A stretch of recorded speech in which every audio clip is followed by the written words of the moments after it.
Hello friends, आप सभी का हमारे चैनल एग्जाम टाइम IQ पे स्वागत है। आज है 2 जुलाई 2020 और 2 जुलाई के करंट अफेयर्स में आप सभी के लिए इस वीडियो के माध्यम से ले आया हूँ।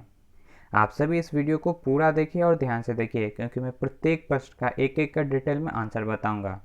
और वीडियो के अंत में आप सभी से एक प्रश्न भी पूछूंगा जो कि पिछले वीडियो से होगा, तो आप सभी उस प्रश्न का उत्तर हमें कॉमेंट बॉक्स के माध्यम से दीजिएगा।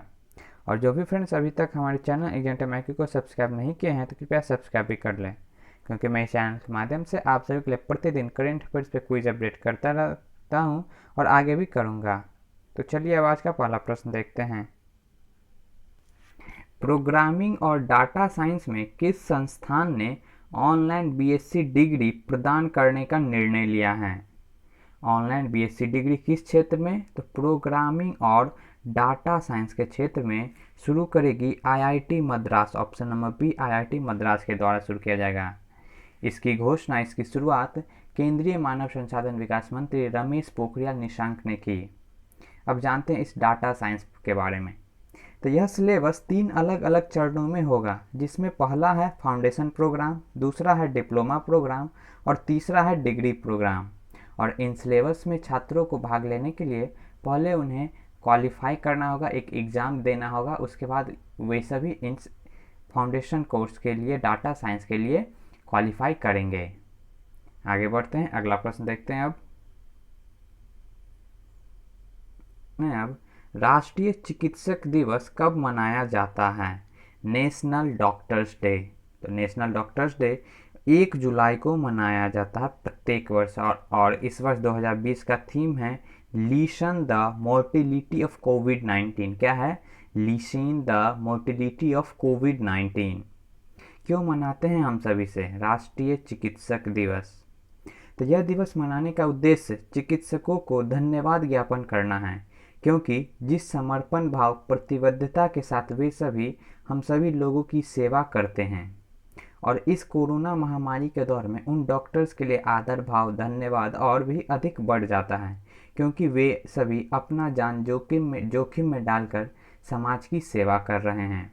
और डॉक्टर्स को इस पृथ्वी पर दूसरा भगवान भी माना जाता है। और क्यों मनाते हैं हम सभी 1 जुलाई को? तो डॉक्टर विधान चंद्र रॉय, जो कि भारत के प्रख्यात चिकित्सक और पश्चिम बंगाल के दूसरे मुख्यमंत्री थे, उन्हीं के याद में चिकित्सक दिवस मनाया जाता है। और डॉक्टर विधान चंद्र रॉय का जन्म दिवस और मृत्यु दिवस संयोगवश एक दिन ही पड़ा है, 1 जुलाई को ही है। चलिए अब अगला प्रश्न देखते हैं। तीसरा प्रश्न है, स्किल कनेक्ट फोरम पोर्टल किस राज्य सरकार ने लॉन्च किया है?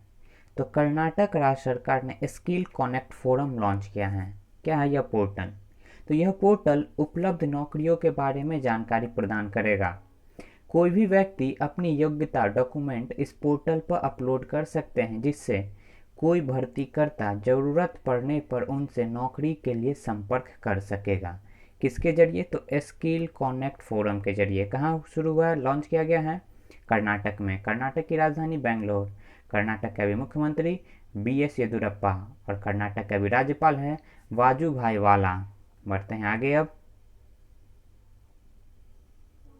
चौथा प्रश्न है, अब किस राज्य सरकार ने हमारा घर हमारा विद्यालय अभियान शुरू किया है? आवर हाउस आवर स्कूल अभियान किस राज्य में शुरू हुआ है? तो मध्य प्रदेश राज्य में शुरू हुआ है हमारा घर हमारा विद्यालय अभियान। इस अभियान के तहत मध्य प्रदेश सरकार बच्चों के लिए 6 जुलाई से क्लासेज स्टार्ट करेंगी। बच्चों को अपने घर पे स्कूल जैसा वातावरण का अनुभव होगा। हमारा घर हमारा विद्यालय अभियान कब से शुरू हो रहा है? 6 जुलाई से। और किस राज्य में? मध्य प्रदेश में। मध्य प्रदेश की राजधानी भोपाल। मध्य प्रदेश के अभी मुख्यमंत्री हैं शिवराज सिंह चौहान और मध्य प्रदेश के अभी गवर्नर है लालजी टंडन, लेकिन उनका तबीयत अभी अस्वस्थ है। इसी कारण से उत्तर प्रदेश के राज्यपाल आनंदीबेन पटेल को अतिरिक्त प्रभार मिला है मध्य प्रदेश के राज्यपाल के तौर पे। देखते हैं अगला प्रश्न। अब द्विवार्षिक आसियान सम्मेलन का 36वां संस्करण की अध्यक्षता किस देश के प्रधानमंत्री ने की है? तो वियतनाम के प्रधानमंत्री ने 36वां संस्करण आसियान सम्मेलन की अध्यक्षता की। और अभी वियतनाम के प्रधानमंत्री हैं गुयेन जुआन फुक। और इस वर्ष जो 36वां संस्करण आयोजन किया गया, इसका थीम था कोहेसिव एंड रिस्पॉन्सिव आसियान। क्या था? Cohesive and responsive ASEAN. अब जानते हैं इस आसियान सम्मेलन के बारे में। तो आसियान का फुल फॉर्म है association of south east Asian nation, और आसियान का हेडक्वार्टर जकार्ता इंडोनेशिया में है। इस 36वें आसियान सम्मेलन का मुख्य फोकस, मुख्य बिंदु कोरोना महामारी प्रतिक्रिया और महामारी के बाद रिकवरी पर केंद्रित था। बढ़ते हैं आगे। अब भारत के MSMEs, micro small and medium enterprises क्षेत्र के लिए आपातकालीन प्रतिक्रिया कार्यक्रम के तहत विश्व बैंक ने कितने डॉलर के ऋण की स्वीकृति दी है? तो 750 मिलियन डॉलर के ऋण की स्वीकृति मिली है। किसके द्वारा? तो विश्व बैंक के द्वारा, वर्ल्ड बैंक के द्वारा। इस कोरोना महामारी के दौरान एमएसएमई क्षेत्र गंभीर रूप से प्रभावित हुए हैं, इसीलिए 750 मिलियन डॉलर का वित्तीय सहायता दिया गया है, वर्ल्ड बैंक के द्वारा दिया गया है, जिससे 15 लाख एमएसएमईज को लाभ मिलेगा। और विश्व बैंक के द्वारा दिया गया है। तो विश्व बैंक की स्थापना 1944 में हुई थी। विश्व बैंक का हेडक्वार्टर वाशिंगटन डीसी में है, और विश्व बैंक के अभी प्रेसिडेंट है डेविड मालपास। बढ़ते हैं आगे। 7वां प्रश्न है अब, निम्न में से किन्हें सांख्यिकी दिवस पर स्टैटिक डे पर लाइफ टाइम अचीवमेंट अवार्ड पुरस्कार से सम्मानित किया गया है? तो सी रंगराजन को लाइफ टाइम अचीवमेंट अवार्ड प्रदान किया गया है। किस लिए? तो सांख्यिकी दिवस के अवसर पर। इन्हें जीवन भर के लिए सांख्यिकी में योगदान के लिए लाइफ टाइम अचीवमेंट अवार्ड दिया गया है। C Rangarajan Reserve Bank of India के पूर्व गवर्नर हैं और आंध्र प्रदेश के राज्यपाल भी रह चुके हैं, और साथ ही भारत सरकार के कई विभिन्न पदों पर इन्होंने अपनी सेवाएं दी हैं। सी रंगराजन। बढ़ते हैं आगे। अब 8वां प्रश्न है अब, गुडनी जोहानसन किस देश के पुनः राष्ट्रपति चुने गए हैं? तो गुडनी जोहानसन आइसलैंड के प्रेसिडेंट चुने गए हैं दोबारा। इन्होंने रिकॉर्ड 92% वोट हासिल किए और